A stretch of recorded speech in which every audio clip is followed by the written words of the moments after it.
बिस्मिल्लाहिर्रहमानिर्रहीम।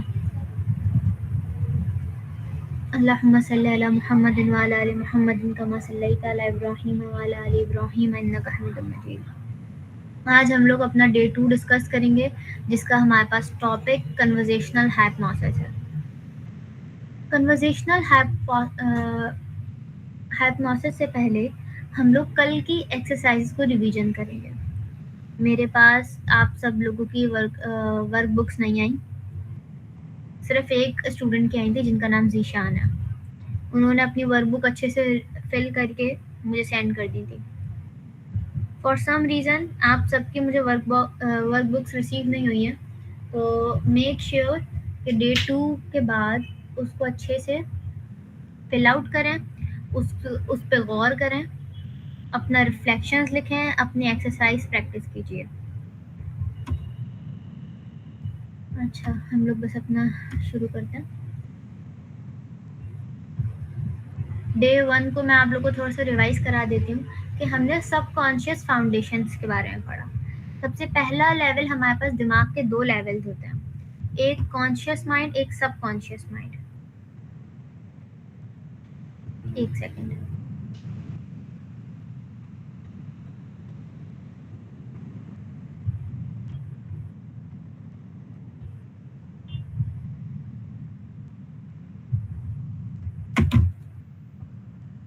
हाँ, हमारे पास 2 लेवल्स ऑफ माइंड होते हैं, एक कॉन्शियस माइंड, एक सबकॉन्शियस माइंड। कॉन्शियस माइंड के अंदर हम लोग लॉजिक्स के थ्रू सोचते हैं, और सबकॉन्शियस माइंड में हम लोग इमोशनली और हैबिट की बेस के ऊपर सोचते हैं। हमारा सबकॉन्शियस माइंड जब अपनी पीक पर होता है, पीक परफॉर्मेंस पर होता है, तो उसको एक स्पेशल स्टेट कहा जाता है, अल्फा स्टेट, जो हम लोगों को अचीव करनी है, जो हमने फर्स्ट डे में भी जिसके बारे में बात की। सुपर कॉन्शियस माइंड को हम लोग अल्फा स्टेट भी कह सकते हैं, जो इंट्यूटिव होती है, पर्पसफुल होती है, क्रिएटिव होती है, जो सिर्फ आपके अंदर का सुकून को बाहर लेके आती है। सही है। और जब आप कोई भी काम सुकून से करते हो, किसी भी स्ट्रेस के बगैर, तो आप संभल जाते हो।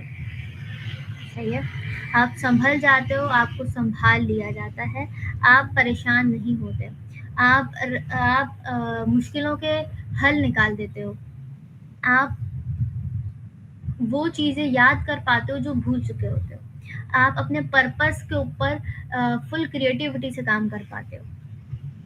सुपर कॉन्शियस माइंड एक ह्यूमन नेचर की सबसे पीक ऑफ स्टेट है, कह सकते हैं। ह्यूमन, कोई भी इंसान अगर अल्फा स्टेट में अपनी ज़िंदगी गुजार रहा है, अल्फा स्टेट का मतलब ये नहीं है कि वो हर वक्त अल्फा स्टेट में रहेगा। अल्फा स्टेट का मतलब है कि वो अल्फा स्टेट में एंट्री और एग्जिट अपनी जानता है कि उसको कैसे करनी है, तो वो बहुत अच्छे से परफॉर्म कर पाता है लाइफ में।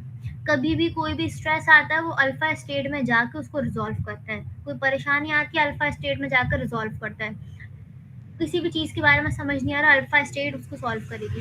इवन अल्फा स्टेट वो स्टेट है जो अल्लाह ताला हमसे डिमांड करते हैं सलाह में। हम लोग जब सलाह कायम करते हैं, हम लोगों ने कोर प्रिंसिपल्स पढ़े कि किसी भी चीज़ को जान लेने का मतलब ये नहीं है कि हम लोग चेंज को अडॉप्ट कर चुके हैं। चेंज आपकी हैबिट की बेस पे आता है, और हैबिट की बेस का मतलब है कि जैसे अभी मैं आप लोगों को अल्फा स्टेट के बारे में बता रही हूँ, लेकिन इसका मतलब आप लोगों को पता चल चुका है कि अल्फा स्टेट है क्या, लेकिन इसका ये मतलब बिल्कुल भी नहीं है कि आप लोग अल्फा स्टेट को मास्टर कर चुके हो। मास्टर करने का मतलब ये कह लें कि उसको सीख चुके हो। हाइप्नोसिस के बारे में मैंने आपको बताया कि ये सब कॉन्शियस के साथ आपकी बात करने का तरीका है, कम्युनिकेशन करने का तरीका है। हाइप्नोसिस आपका दिमाग कंट्रोल करने के बारे में नहीं होती, आपकी will power, loss of will power नहीं होती। हाइप्नोसिस एक नेचुरल, रिवर्सिबल और सेल्फ डायरेक्टेड प्रोसेस है। ये आपको अपने बारे में और अवेयर करता है, आपको और समझ आता है, आप और अच्छे से परफॉर्म कर पाते हो। आपका हाई फोकस करने के लिए हाइप्नोसिस के ट्रिक्स को अप्लाई किया जाता है। इफ इलाज मकसद हो या फिर आपका गुड मकसद हो। अगर आप किसी को नुकसान देने के लिए हाइप्नोसिस प्रैक्टिस कर रहे हैं, सो आई एम सॉरी, आप गलत जगह पे आए हुए हैं, क्योंकि इट्स नॉट पॉसिबल कि आप किसी को नुकसान देने की सोचें या नुकसान दे दें और आपको खुद नुकसान ना हो। अल्लाह ताला ने ये रूल रखा है और हमें इन रूल्स को स्टडी करते हुए ही आगे चलना है। इसमें हम लोगों ने सिल्वा मेथड के बारे में पढ़ा कि सिल्वा मेथड आपसे डिमांड करता है एक्सपेरिमेंट, वेरिफिकेशन और अपने खुद के एक्सपीरियंस को फॉलो करना और उससे एक ऐसा पाथवे डिज़ाइन कर लेना जो आपको फर्दर गाइड करे। अगर हम लोग थोड़े से इस्लामिक वे में बोलें तो सिल्वा मेथड हमें हमारी रूह से कनेक्ट करती है। हम खुद ही ऑटोमेटिकली अपने आप को समझने लगते हैं, सुनने लगते हैं और फिर सही फैसले करने लगते हैं। अल्फा स्टेट हमारा गेटवे है, वो दरवाज़ा है जो हमारे अपने अंदर की दुनिया में खुलता है। हमने कुछ एक्सरसाइजेस की थी जिसका नाम बॉडी स्कैन, ब्रीथिंग काउंट, आई फिक्सेशन, बीटा एक्सपोजर और एंटरिंग अल्फा है। ये 5 एक्सरसाइजेज आप लोगों को मैंने होमवर्क में दी थी। आई वांट कि आप लोग अपना लेक्चर सेकंड डे का अभी पॉज करें और ये 5 की 5 एक्सरसाइजेस करें, फिर अगला लेक्चर शुरू करिएगा, मतलब पॉज ऑन कीजिएगा। अच्छा, अल्फा स्टेट में क्या होता है कि आप देखते हो कि आपके साथ हो क्या रहा है। आप अपने आसपास चीज़ें महसूस करते हो कि अब चीज़ें लाइट लग रही हैं, डार्क लग रही हैं, हैवी लग रही हैं या मुश्किल लग रही हैं। और जब ये सारी चीज़ें आपके पास आती हैं, आप अल्फा स्टेट में फील करते हो, आप समझने की कोशिश करते हो, आप नॉर्मल से ज़्यादा अलर्ट रहते हो, नॉर्मल से ज़्यादा पीसफुल रहते हो, अपने अंदर साइलेंस को महसूस कर पाते हो, वो स्टेट आपकी अल्फा स्टेट है। जब आप शुरू में अपना इनर वर्ल्ड का गेट खोलेंगे तो आपको धुआं सा मिलेगा, फॉग मिलेगी और आहिस्ता आहिस्ता जैसे जैसे आप आगे जाते जाएंगे वो फॉग क्लियर होते जाएगी और आपका विजन खुलता जाएगा। आपको साथ में रखी हुई सारी चीज़ें सही से नज़र आना शुरू हो जाएंगी, सबके पिक्सल्स सेट होने शुरू हो जाएंगे। लेकिन शर्त ये है कि आप अल्फा स्टेट को प्रैक्टिस करें। अल्फा स्टेट एक गेट है आपका इनर वर्ल्ड का। उस गेट के ऊपर हमें सिर्फ नॉक नहीं करना, हमने उसके अंदर जाना है, उसको समझना है, उसकी अरेंजमेंट करनी है। अक्सर हम लोग जब सब लोग अल्फा स्टेट में जाने की प्रैक्टिस करेंगे तो हम लोग देख रहे होंगे कि हमारा जो इनर वर्ल्ड है वो इंतहा के हद तक खराब है। उसके अंदर सारी चीज़ें बस ऐसी पड़ी हुई हैं, आधी चीज़ें अनरिजॉल्व्ड हैं, आधी चीज़ें रिजॉल्व्ड हैं, आधी चीज़ें अनमैनेज्ड हैं, कुछ चीज़ें मैनेज्ड हैं, कुछ चीज़ें कंप्लीट हैं, कचरे में ही सारी चीज़ें रखी हुई हैं। और आप लोग जब अपना हाल देखेंगे तो परेशान होंगे कि ये मैंने अपना क्या हाल किया है। ये वो दुनिया है आपकी जो आपके अलावा कोई और नहीं देख सकता। अब हम डे 2 पे आते हैं। डे 2 का नाम है हमारा कन्वर्सेशनल हाइप्नोसिस। इसमें हम लोग लैंग्वेज पैटर्न्स और रैपिडली रैपर्ट फॉर्म करेंगे। डीप रिसेप्टिविटी में सब चीज़ों को स्टडी करेंगे। एक सेकेंड। अब बात ये आती है कि कन्वर्सेशनल हाइप्नोसिस क्या है। आप लोगों को कोई आइडिया है कन्वर्सेशनल हाइप्नोसिस क्या है? यस। जी बताएं थोड़ा सा, कन्वर्सेशनल हाइप्नोसिस क्या है? एक टाइप ऑफ मेथड है जिसकी वजह से हमारा फोकस है वो इंटेंस इंक्रीज हो जाता है और जब फोकस इंक्रीज होता है तो जो हम अपने के कहते क्लाइंट और उससे हम वो इन्फॉर्मेशन निकाल सकते हैं जिस पे वो फोकस या उसको इन्फॉर्मेशन याद नहीं होती ब्रेन फॉग की वजह से। इससे ब्रेन फॉग खत्म हो जाता है। सही, वेरी नाइस ईशान। बिल्कुल, कन्वर्सेशनल हाइप्नोसिस में हम लोग सामने वाले पर्सन की बात में, स्पीच में या फोकस में या किसी भी सेंसरी डिटेल्स या किसी भी सबकॉन्शियस माइंड की डिटेलिंग में क्लैरिटी को लेके आते हैं। सबकॉन्शियस माइंड आपका बहुत पिक्चर्स में सोचता है, फीलिंग्स में सोचता है और इमोशंस में सोचता है, सेंसरी डिटेल्स में सोचता है। वो देखता है कि मैं हूँ कहाँ पे।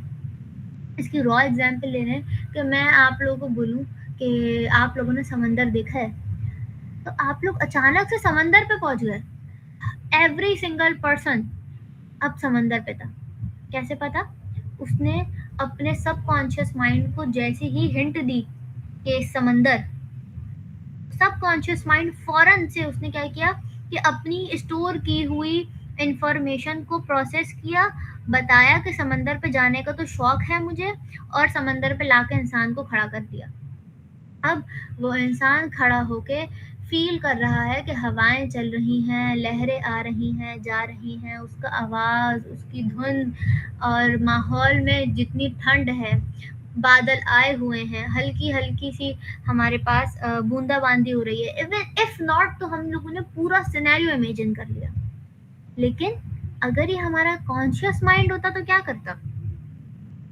कॉन्शियस माइंड बोलता कि हम कैसे समंदर जा सकते हैं, अभी तो मेरी क्लास चल रही है, मैं जाऊंगा, कपड़े चेंज करूंगा, अपने घर वालों को राजी करूंगा, अगर घर वाले नहीं जाते तो खुद से अकेला जाऊंगा, मुझे 3 घंटे समंदर पहुंचने में लगेंगे, या अगर कोई दूसरे शहर में है तो उसको 2 दिन लगेंगे समंदर पहुंचने में। और ये तो फजूल सोच है। हम लोगों में से किसी ने भी लॉजिक से नहीं सोचा।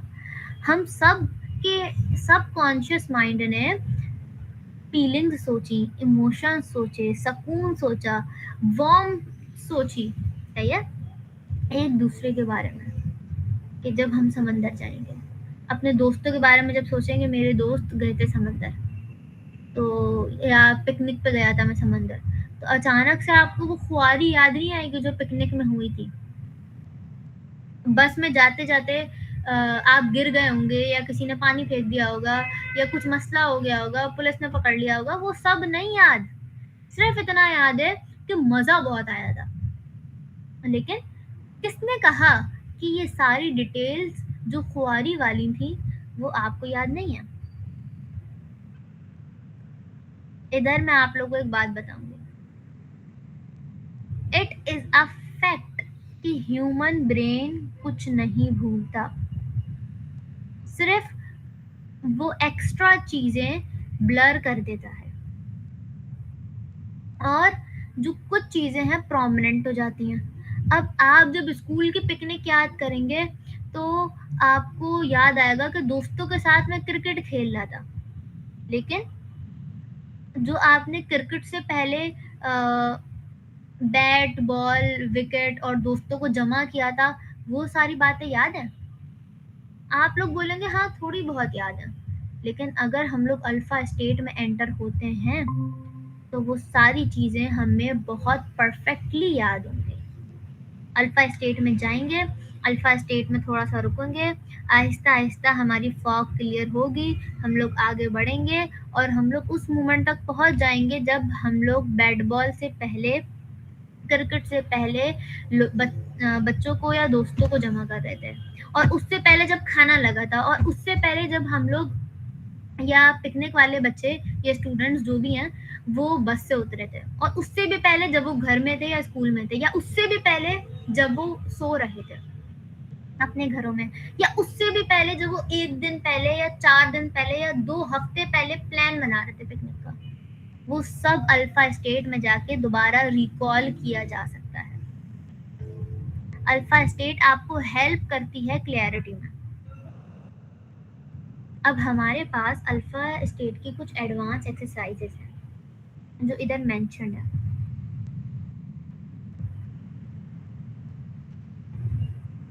जैसे एक्सरसाइज 6, इसमें हमें 60 सेकंड के लिए अल्फा स्टेट में एंटर होना है, सही है।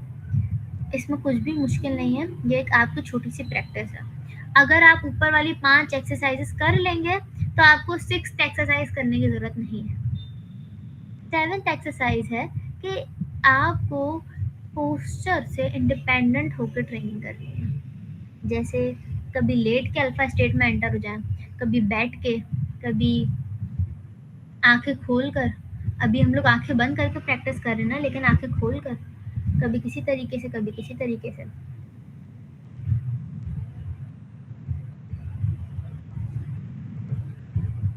आप सब लोगों ने इस चीज़ को प्रैक्टिस करना है। फिर हमारे पास 8 एक्सरसाइज है और ये लाजमी लाजमी करनी है। क्या? 5 मिनट तक हिलना नहीं है, आंखें बंद नहीं करनी, कुछ भी नहीं करना, बैठे रहना है। कुछ कहीं भी देखते रहें, मर्जी आपकी, लेकिन आंखें बंद नहीं होंगी। उंगली भी नहीं हिलाएंगे, खुजली भी नहीं कहीं करेंगे, कहीं पे खुजाएंगे नहीं, स्क्रैच नहीं करेंगे, बालों को हाथ नहीं लगाएंगे और इधर उधर हाथ नहीं लगाएंगे। एक जगह पे आपके हाथ रहेंगे, आपकी बॉडी रहेगी, बिल्कुल बिल्कुल बिल्कुल कंफर्टेबल होकर बैठे हैं। 5 मिनट का टाइमर लगाएं और 5 मिनट तक आगे पीछे ना हो। ये आपकी बॉडी को रोकता है ताकि आपका माइंड के थॉट्स और ज़्यादा विजिबल हैं।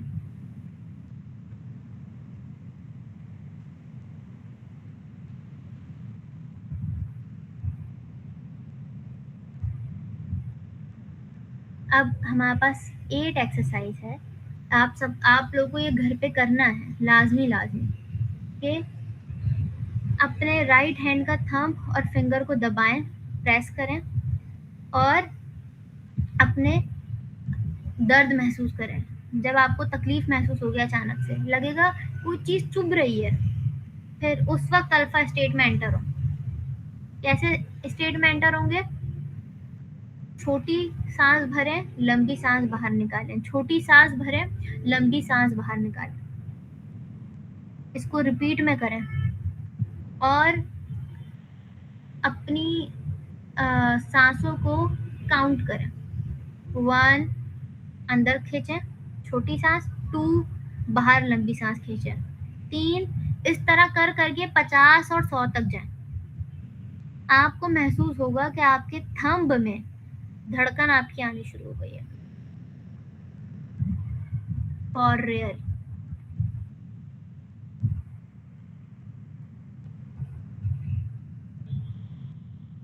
फिर हमारा पेन रिसेप्शन, जो थंब और फिंगर प्रेस है, ये जो एक्सरसाइज है, इसको अच्छे से प्रैक्टिस करना है। आप लोग देखेंगे कि आपका दर्द तक गायब हो जाएगा।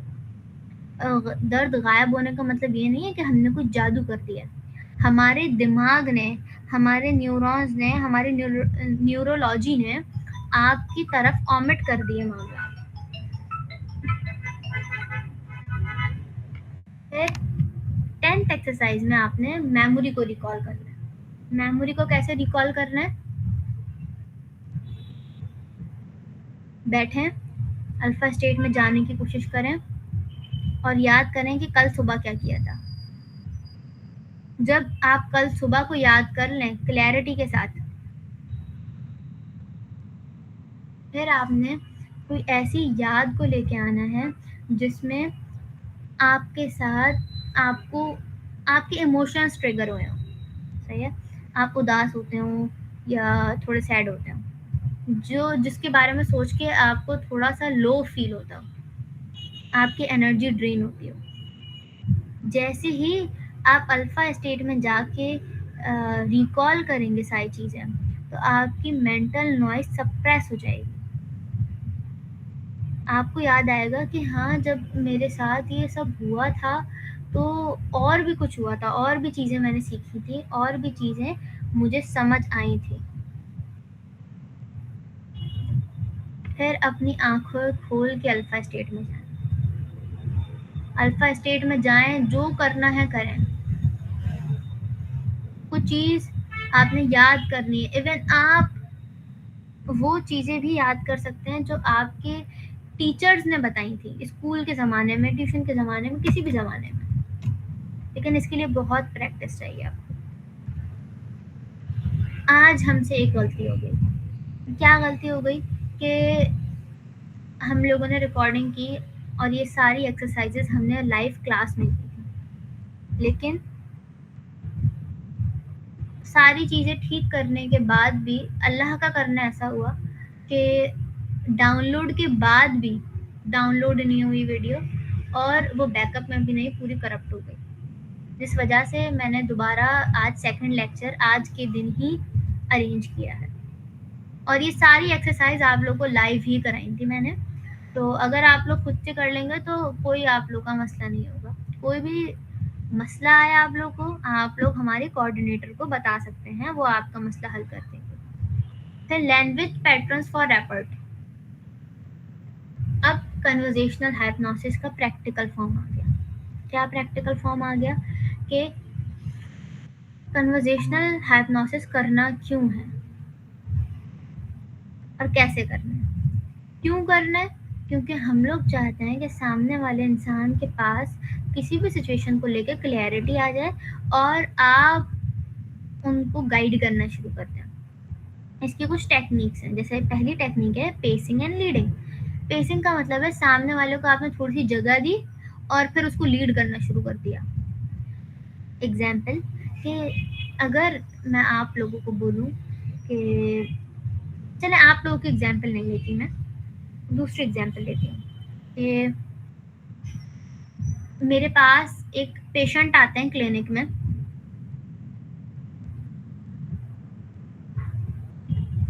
एक पेशेंट आते हैं और वो आके बोलते हैं कि मैं कहाँ बैठूं। तो मैं उनको बोलती हूँ कि आप स्ट्रेचर पे आके बैठे हैं ताकि मैं आपका चेकअप कर लूँ। तो जैसे ही वो आके बैठते हैं तो थोड़े से एंशियस हो रहे होते हैं। तो मैं उनसे बोलती हूँ कि आप जब तक के रिलैक्स हो रहे हैं, जब तक कि मैं कोई भी चीज़ को प्रिपेयर कर रही हूँ। अचानक से मैंने उनको थोड़ी जगह दी और फिर लीड करना शुरू कर दिया। उनके दिमाग ने क्या किया, उनका दिमाग थोड़ी देर के लिए हिप्नोटाइज हो गया। दिमाग ने बोला कि हाँ, जैसे ही मैं रिलैक्स होऊंगा, जब ही मेरी इजाज़त से मेरा ट्रीटमेंट शुरू हो जाएगा। अब मेरा वाला मामला डिमांड हुआ है जो मैं चाहती थी और वो सारी चीज़ें सेट हो गई जैसा सामने वाला इंसान चाहता था। इसको और क्लियरली बोलती हूँ मैं कि पेशेंट को लगा कि मामलात पेशेंट ने तय किए हैं, लेकिन डॉक्टर को पता है कि उसने पेशेंट को हिप्नोटाइज करके या उसके ऊपर साइकोलॉजी के टैक्टिक्स लगा के, टेक्निक्स लगा के उसको संभाल लिया है। दूसरी टेक्निक है, दूसरा पैटर्न है एम्बेडेड कमांड। इसका मतलब है कि आप कमांड्स देते हो किसी भी पर्सन को और उसको उसकी ड्राइविंग सीट पे बैठ जाते हो। ड्राइविंग सीट मतलब अगर एक पेशेंट या एक इंसान एक गाड़ी जैसा है, तो अब आप उसकी ड्राइविंग सीट पे बैठे हुए हो और अब आप कम्युनिकेट कर रहे हो उसके इंजन से। Getting it? जैसे अगर मैं आपसे बोलूं, जैसे हम लोग 1v1 मीटिंग करें, एक स्टूडेंट आके मेरे पास बोलते हैं कि मुझे दोबारा लेक्चर समझा दें, सही है। मैं उनको बोलूँगी कि आपने पढ़ा था, मतलब आपको जो मैंने पीडीएफ भेजे थे, जो रिकॉर्डिंग्स भेजी थी, आपने वो पढ़ी थी? तो वो बोलेंगे कि नहीं, मैंने तो नहीं पढ़ी। तो मैं बोलूँगी कि पहले आप पढ़ लें, देख लें वीडियो, फिर बात कीजिएगा। फिर आप मुझे बताएंगे कोई चीज़ समझ नहीं आई, मैं समझा दूँगी। मैंने क्या किया, मैंने उनको पहला कमांड दिया, फिर वो जो चाहते थे उसके ऊपर एग्री कर लिया। अब ये एक कन्वर्जेशनल हाइप्नोसिस था जो मैंने परफॉर्म किया। मैंने अपना कमांड रखा, मैंने अपनी डिमांड रखी और फिर सामने वाले पर्सन की भी डिमांड मान दी। लेकिन अगर गौर से देखा जाए तो स्टूडेंट हिप्नोटाइज हुआ, उसको हमने कोई जादुई कलाम नहीं बोले, उसका सेंटेंस ऐसे स्ट्रक्चर किया हमने कि बात अच्छे से समझ आ गई। फिर प्री सपोजिशंस में क्या होता है कि आप सेंटेंस को ऐसे ब्रेक करते हो कि उसमें पॉजिटिव असम्पशन सामने वाले को नजर आती है। जैसे मैंने कल की क्लास में बोला कि आप लोग इतने अच्छे स्टूडेंट हो कि आप लोग खुद ही से माइक का अपना ख्याल रखते हो कि मुझे मसला ना, सही है। अब आप लोग को अचानक से लगा कि हम तो बहुत रिस्पॉन्सिबल स्टूडेंट्स हैं और हमने तो एक अच्छा काम किया, अब हमें और ध्यान रखना चाहिए। हाइप्नोसिस परफॉर्म हो गया। ये मैं बहुत छोटे छोटे लेवल की बातें बता रही हूँ आपको, ये बड़े लेवल पे भी होती हैं। मैं बिल्कुल रॉ फॉर्म में इसलिए बता रही हूँ क्योंकि हर एक बंदा समझ सके। आपको एंड में मैं स्क्रिप्ट्स भी दूंगी इस सब की, लेकिन वो एंड में दूंगी, पहले हम लोग पढ़ेंगे। सेंसरी लैंग्वेज क्या होती है? किसी भी चीज़ की वार्मथ को फील कराना, किसी भी चीज़ की गर्माहट को फील कराना, किसी भी चीज़ को इमेज में समझाना। और फिर हमारे पास अगली टेक्निक आती है डबल बाइंड्स। डबल बाइंड्स के अंदर क्या होता है कि आप ऑप्शंस देते हो जिनके सेम आउटकम्स आते हैं। जैसे जब हमारी कोऑर्डिनेटर वो ले रही होती हैं एडमिशन्स, तो उसमें अक्सर स्टूडेंट बोलते हैं कि हमें फिजिकल क्लास लेनी है, सही है। तो हम लोग और हमारे कोऑर्डिनेटर उनसे बोलती हैं कि हमारे पास ऑनलाइन क्लास है और रिकॉर्डेड क्लास भी है। अब देखा जाए तो फिजिकल क्लास का तो जवाब ही नहीं दिया, लेकिन जवाब दिया अपोजिट में कि भाई फिजिकल क्लास के अपोजिट हमारे पास ऑनलाइन क्लास है, और फिर उसके अंदर भी चॉइस दे दी कि आप रिकॉर्डिंग भी ले सकते हो, लाइव भी ले सकते हैं।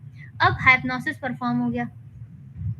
अब जो सामने स्टूडेंट है उसने अपना माइंड फिजिकल से हटा के बिल्कुल ही ऑनलाइन के दो ऑप्शन के ऊपर सिलेक्ट कर लिया। अब जो स्टूडेंट होगा वो बोलेगा कि मैं तो लाइव सेशन लूंगा, लेकिन दोनों ऑप्शंस में से सेम आउटकम आ रहा है, तो इसमें फायदा किसका हो रहा है? एकेडमी वालों का। उनको एक स्टूडेंट गेन हो गया।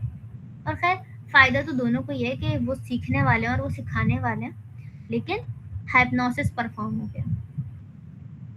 एक कोट जो आज की क्लास से पहले मैं आप लोगों के साथ शेयर करना चाहूंगी वो ये कि hypnosis is not about surrendering और losing control, it's about reclaiming your control. आपका जो कंट्रोल था उसको रिक्लेम करना है आपने। इट्स नॉट अबाउट कि आप जस्ट छोड़ दें, हम लोग खुद देख लेंगे, ऐसा नहीं होता। हाइप्नोसिस किसी को काला जादू करने का नाम नहीं है। हाइप्नोसिस एक टेक्निक है जिससे आप अच्छे अपने रिजल्ट्स जो आप चाहते हैं, जो आउटकम्स आप चाहते हैं, वो अचीव हो जाते हैं। लेकिन डिपेंड ये करता है कि आपने कुछ टेक्निक्स इस्तेमाल करनी है, सही है। उन टेक्निक्स का जिक्र मैं करते जाऊं। जैसे अगर कोई पेशेंट आया है क्लिनिक में, तो आई कैन नॉट से कि आप अपने बारे में सब खुद ही बताएं, मुझे ऑब्जर्व भी करना पड़ेगा। जो हाइप्नोसिस परफॉर्म कर रहा होगा उसका फोकस बहुत हाई होना चाहिए। अगर फोकस हाई नहीं होगा तो जिस पे परफॉर्म हो रहा होगा हाइप्नोसिस वो कंट्रोल में नहीं आएगा, और जब वो आपके कंट्रोल में नहीं आएगा तो वो सही नहीं हो पाएगा। वो आपका जो पेशेंट है वो नॉर्मल एक्ट नहीं कर पाएगा, और वो जिस मसले को लेके आया है, जिस चीज़ को लेके आया है, जिस सोच को क्लैरिटी के लिए आया है, जिस परेशानी में आया है, वो समझ नहीं पाएगा, और आप हाइप्नोसिस करने में फेल हो जाओगे। आपको लगेगा कि हाइप्नोसिस तो फेक है। आपको स्ट्रक्चर करनी है अपनी चीजें, टेक्निक्स के नाम देने, ये बहुत छोटी छोटी टेक्निक है लेकिन they are most powerful techniques, और कल हम लोग जब बात करेंगे तो हम लोग डार्क साइकोलॉजी के बारे में बात करेंगे, जो हमारा कल का टॉपिक है, जिसमें डार्क साइकोलॉजी को डिकोड करेंगे। बट डार्क साइकोलॉजी में हम कल मैनिपुलेशंस पढ़ने वाले हैं।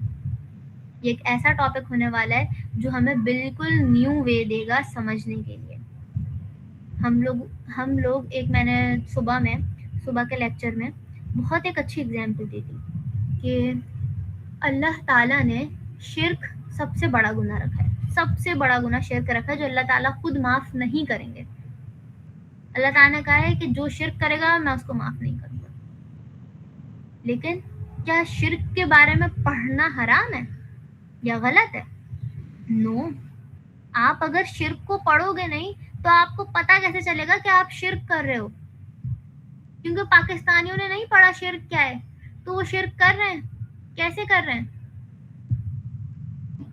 लोगों से डरते हैं। कुरान की आयत पूरी आई हुई है कि ये लोग इंसानों से ऐसे डरते हैं जैसे खुदा से डरने का हक है, और उससे भी कुछ ज्यादा। इसीलिए हमारा इन टॉपिक्स को पढ़ना लाजमी है। हमारी आज की क्लास एंड होती है।